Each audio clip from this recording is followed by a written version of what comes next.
What's up, everybody? Happy Halloween. This day is almost the ideal Halloween. We just need a chill in the air. It's 69 degrees on Halloween. It's kind of crazy. But we have the dreariness. We have the old, the trees in the background that are losing their leaves. Got some crows flying around. Got a nice bleak gray drab sky.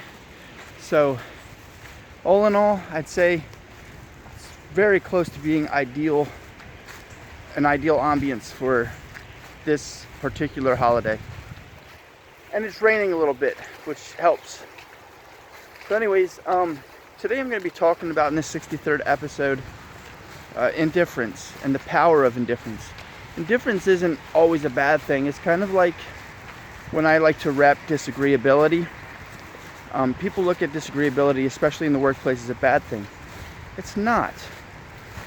Disagreeability is not necessarily defiance, and people confuse things. They need to understand the true meaning of certain words. Anyways, the reason indifference is a very good thing sometimes is because there are a lot of things in this world that we shouldn't be exerting ourselves over, tiring ourselves out, stressing ourselves out over. And so, indifference has its place in a positive way, not in a negative way where we just don't care about things or we're insensitive to other people's situations, but more so in a way to protect ourselves, when something's going on that we shouldn't be, dealing with. So I'm going to give you guys an example of indifference, and it's kind of ironic because if, I'm bringing something up that I'm indifferent to, but it's on my mind. But it's just for the sake of being an example. So, I had a review conducted on me. It was an evaluation at work, and my supervisor and I really clashed, and she personalized this review, and she pretty much shredded me on the eval. And so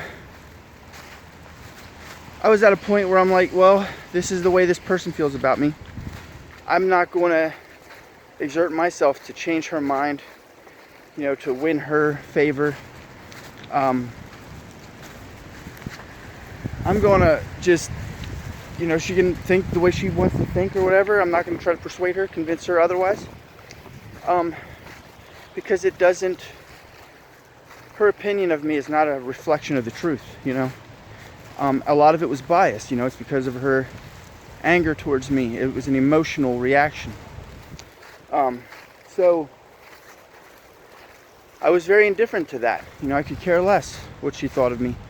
And so I looked at the eval I just glossed over it. I saw one negative thing on there, and that was enough for me to be like, you know what, I don't need to go any further with this. I know where this is going. And I ended up just kind of skimming over the whole thing. And then there's a third party in the room, and he said to me, there's more on the back, I cared to read that. Anyways, I flipped it over, did the same thing with that. I'm like, okay, I think we're good here. Then I started talking to him about something totally irrelevant to my evaluation, and he was engaged, and it was super cool because we ended up just having a conversation, a genuine conversation that totally diverted the negativity of what that evaluation was bringing. And she was printing me out a copy while he and I were just having a conversation. And it was so cool because I couldn't have handled it better. And so this is what I mean by indifference being a very good thing and to your benefit a lot of times. There are a lot of things in this world that definitely deserve our attention. We need to make that distinction, about the things that actually do matter and we should care about. A lot of things to care about in this world.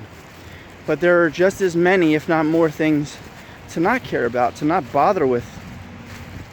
And so that's why I encourage you guys to, assess that. Ask yourself what really matters. And when you sit down, you'll be amazed at how many things you'll identify as things that don't matter, that you can just do away with. So it's a great practice. It'll clear things up for you.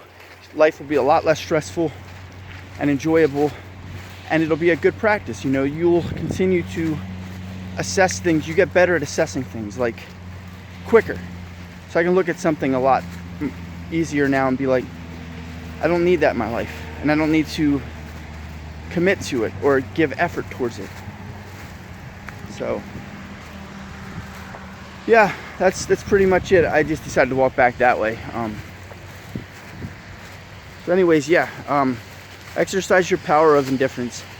And, you know, before you do that, assess what deserves that kind of treatment and what things deserve the opposite, some care and love and attention and commitment. So thank you all for tuning in to my 63rd episode of Project Renaissance Man.